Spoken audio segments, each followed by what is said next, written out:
Samajwadi party के राष्ट्रीय अध्यक्ष अखिलेश यादव ने एक बार फिर सेना, सम्मान और सामाजिक न्याय को लेकर बड़ा बयान दिया है। उन्होंने अपने अंदाज में सरकार से सवाल भी पूछे और भविष्य का रास्ता भी सुझाया।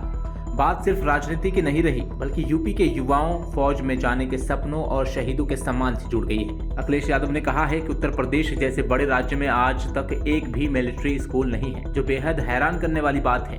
उन्होंने मांग की कि यूपी में जगह जगह मिलिट्री स्कूल खोले जाएं, ताकि यहाँ के बच्चे भी शुरू से ही अनुशासन और देश सेवा की ट्रेनिंग ले सके। क्योंकि मैं खुद मिलिट्री स्कूल में पढ़ा हूँ। देश में कम है 5 मिलिट्री स्कूल हैं। दिल्ली की सरकार से पुनः मांग करता हूं, मैं पहले भी पत्र लिखा और फिर मांग करता हूं कि मिलिट्री स्कूल्स यूपी में और बढ़ाए जाएं, क्योंकि यूपी में एक भी मिलिट्री स्कूल नहीं है। ये कंफ्यूज मत होइएगा कि सैनिक स्कूल और मिलिट्री स्कूल में क्या फर्क है। सैनिक स्कूल तो हैं जगह जगह, लेकिन मिलिट्री स्कूल नहीं है।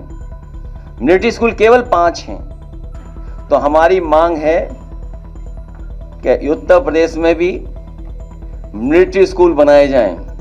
राजस्थान में 2 हैं, कर्नाटक में 2 हैं, 1 हिमाचल में है।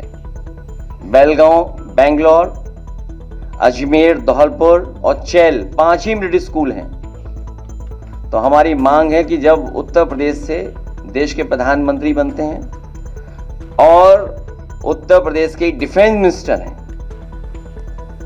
तो हमारी मांग होगी कि लखनऊ में बन जाए मिलिट्री स्कूल, इटावा में हमारे होम टाउन में बने, कन्नौज में बने,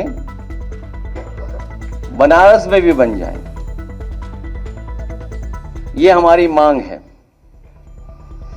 इन्हीं शब्दों के साथ मुझे खुशी है इस बात की कि हमें सम्मान करने का मौका मिल रहा है। मैं अध्यक्ष जी का और अपने तमाम विधायक लोगों का सबका धन्यवाद देता हूं कि इस कार्यक्रम में आप लोग भी शामिल हैं। इसके साथ ही अखिलेश यादव ने अहिर रेजिमेंट की पुरानी मांग को दोहराया। उन्होंने साफ कहा कि हमारे वीर जवानों के सम्मान के लिए अहिर रेजिमेंट बननी चाहिए। उन्होंने याद दिलाया कि समाजवादी पार्टी ही ऐसी पार्टी है जिसने अपने मैनिफेस्टो में ये बात लिखी थी, अगर उनकी दिल्ली में सरकार बनी तो अहिर रेजिमेंट बनने का काम किया जाएगा। जो इनकी बहुत पुरानी मांग रही, उस मांग से जुड़ते हुए हम लोग भी यही मांग करते हैं कि इन वीरों के सम्मान के लिए और उस रेजिमेंट के सम्मान के लिए, उन लोगों के सम्मान के लिए अहिर रेजिमेंट की मांग दोबारा हम लोग मांग करते हैं।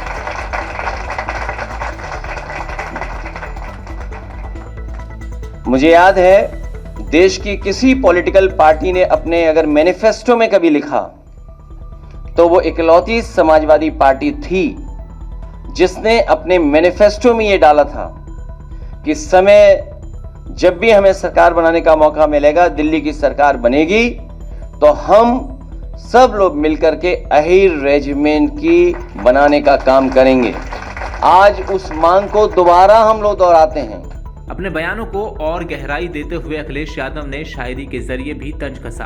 उन्होंने कहा, अपना चेहरा न पोछा गया आपसे, आईना बेवजह तोड़कर रख दिया। इस पंक्ति के जरिए उन्होंने इशारों इशारों में सरकार पर आरोप लगाया कि अपनी नाकामियों को छुपाने के लिए सच का सामना करने के बजाय बहाने ढूंढने जा रहे हैं। कई तस्वीरें दिखाई जा रही हैं, तो अगर हम तस्वीरों का ही सब कुछ ठीक मान लें और मेरे साथ खड़ा होने वाला ही अगर माफिया है, तो मेरी तस्वीर तो मुख्यमंत्री जी के साथ भी है, मेरी तस्वीर डिप्टी सीएम साहब के साथ भी है, मेरी तस्वीर दूसरे हाफ उनके साथ भी है। तो अगर मेरी तस्वीर और मुख्यमंत्री जी की तस्वीर आप देखते हैं तो माफिया किसको पाएंगे आप? अखिलेश यादव ने रेचांगला की ऐतिहासिक लड़ाई का जिक्र करते हुए देशभक्ति की भावना को और मजबूत किया। उन्होंने कहा कि जब लोग रेचांगला की लड़ाई पर बनी डॉक्यूमेंट्री देखेंगे तो खुद महसूस करेंगे कैसे भारतीय फौज के जवानों ने आखिरी गोली तक चीन की फौज का मुकाबला किया। रेचांगला